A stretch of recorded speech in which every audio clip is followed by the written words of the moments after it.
बेटे को विदेश भेजकर बहू पर किया अत्याचार। कौसल्या जी एयरपोर्ट के लॉन्ज में खड़ी साड़ी के पल्लू से अपने आंसू साफ कर रही थी। उनके साथ खड़ी उनकी बहू सुमन उनके कंधे पर हाथ रखकर उन्हें तसल्ली दे रही थी, मगर कौसल्या जी के दिल को किसी तरह सुकून नहीं मिल रहा था। मिलता भी कैसे? आज उनका बड़ा बेटा यानी कि सुमन का पति रोहन दुबई जाने के लिए रवाना हो गया था, क्योंकि यहाँ की कमाई में अब उनका गुजारा मुमकिन नहीं था।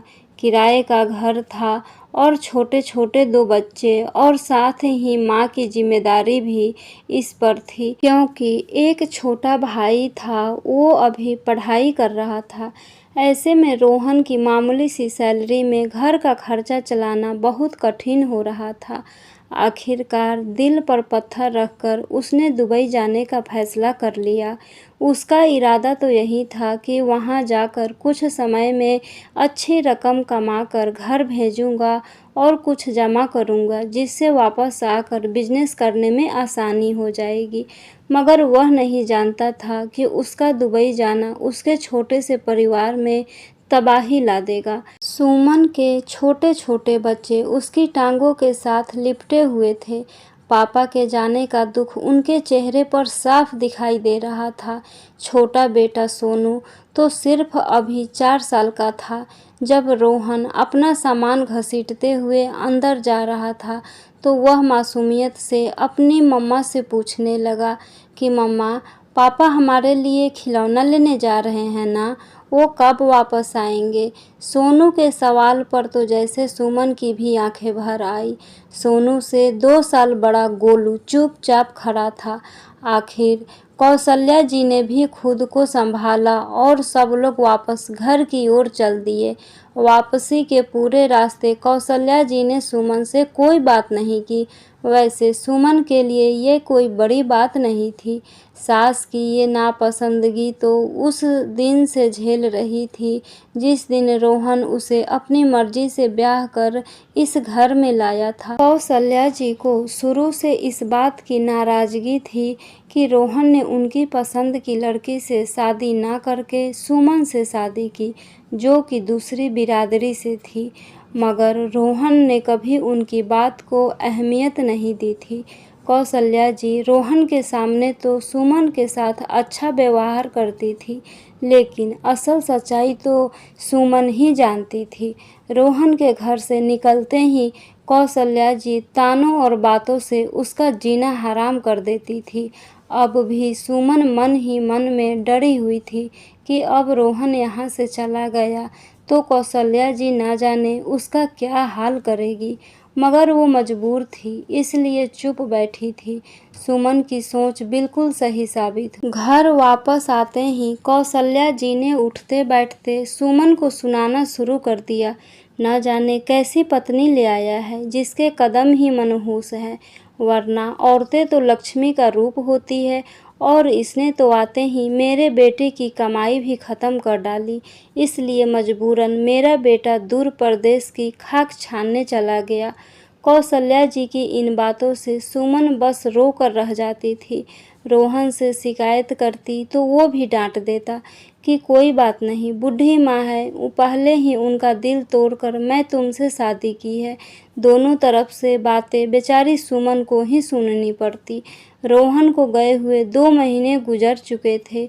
उसे वहाँ अच्छी नौकरी मिल गई थी और वो दिन भी आ गया जब रोहन ने पहली बार अच्छी खासी रकम अपने घर भेजी। ये पैसे उसने अपने छोटे भाई मोहन के अकाउंट में भेजे थे, तो उसने लाकर सीधा अपनी माँ के हाथ में दे दिया। कौसल्या जी बार बार उन नोटों को गिने जा रही थी। उसे यकीन ही नहीं हो रहा था कि इतने सारे पैसे उसके हाथ में हैं। तभी अचानक गोलू को सुलाकर कमरे से बाहर निकलती हुई सुमन ने यह दृश्य देख लिया। अभी वो कौसल्या जी से एक सवाल करने ही वाली थी कि क्या ये पैसे रोहन ने भेजे हैं, कि तभी कौसल्या जी ने अपने हाथ में मौजूद पैसों को तेजी से घुटनों के नीचे दबा दिए। सुमन ये देख हैरान रह गई, पर कुछ न बोली। तभी कौसल्या जी ने अपने चेहरे चेहरे के हाव भाव बदलते हुए बोली, कब से बच्चे को सुला रही हो? मेरे सर में बहुत तेज दर्द हो रहा है, एक कप चाय बना दो और उसके बाद रात के खाने के लिए कुछ अच्छा सा इंतजाम कर लेना। आज तुम्हारी ननद रचना को मैंने खाने पर बुलाया है। सुमन कौशल्या जी से उन पैसों के बारे में पूछना चाहती थी, क्योंकि उसे अपने बच्चों का स्कूल में एडमिशन करवाना था और इसके लिए एडमिशन फीस ज़रूरी थी, मगर उसकी हिम्मत ना हुई कि कौशल्या जी से पैसों के बारे में पूछे। ऊपर से रचना के आने का सुनाकर उसे और टेंशन में डाल दिया। वह खामोशी से किचन में जाकर चाय बनाने लगी। कौशल्या जी मोहन के साथ खुसुर फुसुर करने लगी, कोई बात कर रही थी, और जब सुमन चाय लेकर आई तो दोनों माँ बेटे चुप हो गए। सुमन को भी उनके बातों में कोई दिलचस्पी नहीं थी, इसलिए वो किचन में आकर बर्तन साफ करने लगी। थोड़ी देर बाद देखा तो मोहन पनीर, दूध, दही, मिठाई और न जाने क्या कुछ लेकर घर के अंदर प्रवेश किया। इतना सामान देखकर सुमन तो हैरान ही रह गई, क्योंकि अब से पहले इतना सामान एक हफ्ते में भी नहीं आया था और आज कौशल्या जी ने एक ही दिन में इतना सब कुछ मंगा लिया। इसी हैरानी से वो किचन से बाहर निकल कर आई तो सामने ही कौशल्या जी टीवी देख रही थी। तभी सुमन ने धीरे से कहा कि माँ जी, आपने इतना सारा सामान क्यों मंगाई है? पनीर तो बहुत है, हम तो कम ही लोग हैं और अगर इतना सारा पकाया तो बर्बाद हो जाएगा। सुमन के इस सवाल पर कौशल्या जी अकड़ कर बोली, क्यों भाई, क्यों बर्बाद होगा? मेरी बेटी आ रही है, उसी के लिए बनवा रही हूँ। तुम ऐसा करो, आधा पका लो और आधा पैकेट फ्रिज में रख दो, और ज़्यादा नज़र रखने की ज़रूरत नहीं है, मैं जो चाहूँ वैसे ही करूँगी। तुम्हें अगर यह ख्याल आ रहा है कि तुम्हारे पति की कमाई बर्बाद हो रही है तो कान खोल कर सुन लो, वो तुम्हारे पति की नहीं बल्कि मेरे बेटे रोहन की कमाई है और उसने वो मेरे लिए भेजी है। तुम्हें अगर यहाँ रहना है तो चुपचाप रहो, वरना अपना बोरिया बिस्तर उठाकर मायके चली जाओ। कौशल्या जी की इतनी कड़वी बातें सुनकर सुमन तो हक्की बक्की रह गई। उसने तो सिर्फ सामान को लेकर सवाल किया था और सास ने उल्टा इतना कुछ सुना दिया। वो चुपचाप किचन में वापस चली आई और खाना बनाने का इंतजाम करने लगी। थोड़ी देर बाद सोनू उठकर रोता हुआ उसके पास आया और मोहन बाहर बैठकर मज़े से मोबाइल देख रहा था। सुमन ने एक उम्मीद भरी नज़र उसकी तरफ डाली कि शायद वो सोनू को ले ले ताकि वो सुकून से खाना बना सके, मगर मोहन ने इससे पहले कभी ऐसा किया होता तो आज करता। सोनू को संभालने के साथ साथ सुमन ने 2-3 डिश बना ली। अंधेरा फैल रहा था। उसी समय अचानक दरवाजे पर शोर उठा। अरे मेरी बच्ची आ गई, जा मोहन, जल्दी जाकर दरवाज़ा खोल, बेचारी ससुराल के काम करके थकी हारी आई है, अब बेटी को दरवाजे पर खड़ा न होना पड़े। इसलिए कौशल्या जी ने मोहन को भगा दिया। वो भी लपक कर दरवाज़ा खोलने चला गया। दरवाज़ा खुला तो मेकअप से पुती हुई रचना अंदर आई। उसने भारी भरकम सूट पहन रखा था।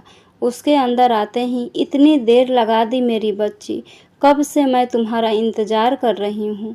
कौशल्या जी ने प्यार से उसके सिर पर हाथ रखते हुए कहा। तो रचना बोली, क्या बताऊँ माँ, मेरी सास को तो मुझसे काम करवाने की इतनी ज़्यादा आदत हो गई है। अभी भी जब मैं चलने लगी तो मेरे गले ही पड़ गई कि मेरे लिए खिचड़ी बनाकर चली जाओ। मुझे बाज़ार से लाया हुआ खाना हजम नहीं होता। अब भला बताइए, इतनी गर्मी में किचन में खड़ी होकर उनके लिए खिचड़ी कैसे बनाऊं? इसलिए उसके बेटे को बोल कर आई हूँ, वो अपनी माँ को खुद ही कुछ बाज़ार से लाकर खिला देंगे। कहती हुई रचना टांग पर टांग चढ़ाकर बैठ गई। थोड़ी देर बाद सुमन ने खाना बन जाने की सूचना दी तो कौशल्या जी रचना को लेकर डाइनिंग टेबल पर बैठ गई। सुमन ने बहुत अच्छा खाना बनाकर डाइनिंग टेबल पर लगा दिया। तभी सोनू और गोलू दोनों कमरे से निकलकर बाहर आए तो सुमन बेटों को देखकर मुस्कुराने लगी और प्यार से कहने लगी, आ जाओ बच्चों, आज तो बहुत स्वादिष्ट खाना बना है। आज मैंने पनीर बनाया है। गोलू पनीर का शौकीन था। मगर पनीर महंगा था तो घर में कम ही बनाया जाता था। अब भी सोनू जैसे ही सुना कि माँ ने पनीर पकाया है तो वो शौक के मारे लपक कर आगे आया। तो सुमन एक प्लेट में पनीर डालकर जैसे ही अपने बेटे सोनू को देने लगी तो कौशल्या जी ने अचानक उसके हाथ से प्लेट छीनकर वापस टेबल पर रख दिया और बोली कि तुम्हारे और तुम्हारे इन सपोलों के लिए नहीं बनवाया है पनीर मैंने, और ना ही मेरा बेटा परदेश में मेहनत तुम्हें पालने के लिए कर रहा है। तुम्हें अगर अपनी औलाद को उतना ही पनीर खिलाने का शौक़ है तो खुद कमाओ। मेरे बेटे ने ये पैसे मेरे लिए भेजे हैं, इसलिए मेरी मर्जी से खाना पकेगा। आज ये खाना सिर्फ रचना के लिए बना है तो सिर्फ वही खाएगी। तो सुमन देखती रह गई। सोनू और गोलू भी डर कर रोने लगे। मोहन और रचना ने भी कुछ नहीं कहा। वो दोनों ने अपने अपने प्लेट में खाना डाले और बड़े आराम से खाना खा रहे थे। सुमन की आंखों में आंसू आ गए। वो खामोशी से अंदर चली गई और दिन में बनी हुई आलू की सब्जी के साथ अपने बच्चों को रोटी खिलाने लगी। मगर ये सिर्फ उस दिन की कहानी नहीं थी। तो रोहन हर महीने बहुत पैसे भेजता, मगर मजाल है कि पैसों में से एक धेला भी सुमन को मिल जाता। बच्चे अभी तक स्कूल जाने से दूर थे और खुद सुमन भी एक एक पैसों के लिए तरस रही थी। घर में दूध आता तो कौशल्या जी अपनी निगरानी में फ्रिज में रखवाकर फ्रिज को ताला लगा देती और चाबी अपने पास रख लेती। पकाने के लिए जो कुछ भी मंगवाती सर पर खड़े रहकर पकवाती। मगर मजाल है कि अच्छा खाना सुमन या उसके बच्चे खा सके। उनके लिए दाल आलू की सब्जी मंगवाई जाती। न जाने कौशल्या जी सुमन से कौन से बदले ले रही थी। वो तो अपने पोतों को भी देखना पसंद नहीं करती थी। उस दिन गोलू को बहुत तेज बुखार हो गया और सुमन के पास डॉक्टर को दिखाने के लिए पैसे नहीं थे। उसने कौशल्या जी से पैसे मांगे, मगर उन्होंने उसकी बात को अनसुना कर दिया। दुख के साथ साथ सुमन को बहुत गुस्सा भी आ रहा था। वो बच्चे को लेकर सरकारी अस्पताल में चली गई तो डॉक्टर ने कहा कि इसमें खून की कमी है और इसे दूध और अनार वगैरह अच्छे से खिलाओ। तो सुमन सोचने लगी कि अनार कहाँ से खिलाऊंगी, जो घर में है उस पर ही मेरा और मेरे बच्चों का कोई अधिकार नहीं है। घर आते ही उसने रोहन को फ़ोन किया और दबे शब्दों में गोलू की बीमारी और कौशल्या जी के कठोर व्यवहार के बारे में बताया। मगर रोहन उल्टा इस पर भड़क गया और कहने लगा कि इतने पैसे भेजता हूँ मैं रचना, कहाँ उड़ाती हो तुम? मैं जब भी माँ से पूछता हूँ कि कुछ पैसे जमा किए भी या नहीं, तो वो यही कहती है कि तुम्हारी पत्नी कुछ छोड़ती ही नहीं है। मुझे बताओ सुमन, क्या मैं पूरी ज़िंदगी भर यहाँ दुबई में बैठा बस पैसा ही कमाता रहूँगा? मुझे वापस भी आना है। अगर तुम इसी तरह फिजूल खर्च करती रहोगी और डेली पनीर और अच्छे अच्छे पकवान पकाती रहोगी तो ये बताओ बचत कहाँ से होगी? रोहन तो बिना सुने बोलता ही जा रहा था। सुमन हक्की बक्की ये सारी बातें सुन रही थी। उसे तो अपनी सफाई देना भी नहीं आ रहा था। गुस्से में आकर उसने फ़ोन काट दिया। पति को क्या बताती कि अच्छे अच्छे पकवान तो क्या, उसके बच्चे तो एक घूंट दूध के लिए भी तरस गए हैं। अगले दिन कौशल्या जी ने लंबा चौड़ा मेन्यू सुमन के हाथ में पकड़ा कर कहा कि खाना स्वादिष्ट बनना चाहिए और खुद रचना को लेकर मार्केट चली गई। सुमन यहाँ खाना बना बनाकर और बच्चों के साथ में परेशान हो रही थी। जिस समय कौशल्या जी मार्केट से वापस आईं तो उनके हाथों में इतने बड़े बैग देखकर सुमन हैरान हो गई। थोड़ी देर के बाद दोनों माँ बेटी हॉल में अपनी शॉपिंग खोलकर बैठ गई। कौशल्या जी ने रचना और उसके बच्चों को बहुत सारी शॉपिंग करवाई थी। उसके बच्चों के लिए इतने सारे खिलौने लेकर आई जिसे देखकर उसका बेटा गोलू खिलौने के लिए रोने लगा। तभी कौशल्या जी ने उन दोनों को देख लिया और बोली, हाँ हाँ, लगा दो नज़र मेरी बेटी के मासूम खुशियों को। तुम माँ बेटों से तो हजम नहीं होता कि कोई और खुश हो जाए। कब से यहाँ खड़ी मेरी बेटी के कपड़ों को घुरे जा रही है और अब अपने बेटे को भी अंदर से ले आई ताकि मासूम बच्चों से खिलौने छीन ले। अरे लेकर जाओ इसे यहाँ से। मुझे तो उनकी शक्ल ही अच्छी नहीं लगती। और तुम भी जाकर चाय बनाओ और उसके बाद खाना लगाओ। सुमन अपने आंसुओं को पीते हुए गोलू को उठाकर अंदर ले गई। उसे अपना तो दुख नहीं था, मगर अपने बच्चों के आंसू उससे बर्दाश्त नहीं हो रहे थे। पर कर भी क्या सकती थी। रात को रचना का पति उसे लेने के लिए आया तो कौशल्या जी ने फ्रिज में से पनीर और दूध के पैकेट उठाकर रचना को पकड़ा दिए। रचना पति को दिखाने के लिए मामूली सा इनकार करने लगी तो कौशल्या जी प्यार से कहने लगी, अरे मना क्यों कर रही हो बेटी, भाई की कमाई पर तुम्हारा भी तो अधिकार है, ले जाओ अपने बच्चों को खिला देना।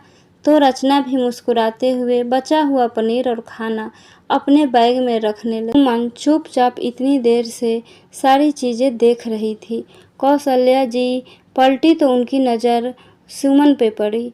एक पल के लिए तो वो बौखला गई, मगर अगले ही पल तो सुमन को अनदेखा करके अपने कमरे में चली गई।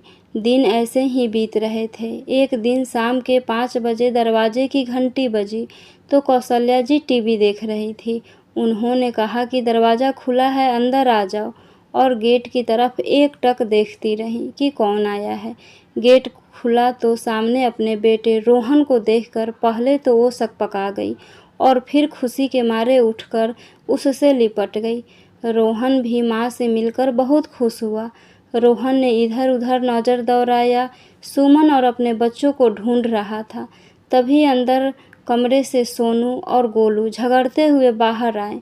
उनके हाथ में एक बहुत पुराना सा टूटा हुआ खिलौना था जिसके लिए वो दोनों लड़ाई कर रहे थे। रोहन ने उन्हें देखा तो हैरान रह गया। इतनी सर्दी के मौसम में भी इन दोनों ने छोटी छोटी निकर और शर्ट पहन रखी थी और दोनों हद से ज़्यादा कमज़ोर हो चुके थे। कौशल्या जी कुछ कहती तभी सुमन किचन से निकलकर बाहर आई और सामने रोहन को देखकर बहुत खुश हो गई। रोहन ने उसकी तरफ देखा तो उसके माथे पर बल पड़ गए और गुस्से से बोला, ये क्या हुलिया बना रखा है तुमने? अपना और बच्चों का ऐसा लग रहा है जैसे किसी भिखारी की पत्नी हो और ये किसी भिखारी के बच्चे हैं। लाखों रुपए घर भेजता रहा, कम से कम उनके लिए अच्छे कपड़े तो खरीद लेती। सुमन ने खामोशी से एक नज़र कौशल्या जी की ओर देखा, जो घबराई हुई नज़रों से इधर उधर देख रही थी। तभी बात को टालते हुए कौशल्या जी ने कहा, अरे बेटा छोड़ो ना ये सब बातें, ये कभी बच्चों को ढंग के कपड़े नहीं पहनाती है। तू ये बता खाने में क्या खाएगा? तो रोहन मटर पनीर की फरमाइश देकर अंदर फ्रेश होने के लिए चला गया। कौशल्या जी ने फौरन मोहन को बाजार भेजकर मटर पनीर मंगवाया। रोहन फ्रेश होकर बाहर आकर माँ के पास बैठ गया और दुबई की बातें बताने लगा। कौशल्या जी उसे देखकर खुश तो थी मगर घबराई हुई थी। रात को खाना खाते वक्त रोहन ने अपने दोनों बच्चों को खाना खाने के लिए बुलाया तो सोनू और गोलू दोनों अपने पिता के पास आकर बैठ गए। लेकिन जैसे ही सोनू ने मटर पनीर की सब्जी देखी तो वहाँ से उठकर जाने लगा। तभी रोहन ने कहा, क्या हुआ, तुझे तो मटर पनीर बहुत पसंद था। सोनू कौशल्या जी की तरफ देखते हुए बोला, नहीं पापा, दादी ने ये पनीर आपके लिए बनवाया है, इसलिए वो हमें नहीं खाने देगी। अगर हमने यहाँ से एक टुकड़ा भी पनीर का खाया तो दादी हमें बहुत मारेगी और फिर तो हमें दाल भी नहीं खाने देगी। दादी ने हमें बोला है कि हमें सिर्फ आलू और दाल ही खानी है।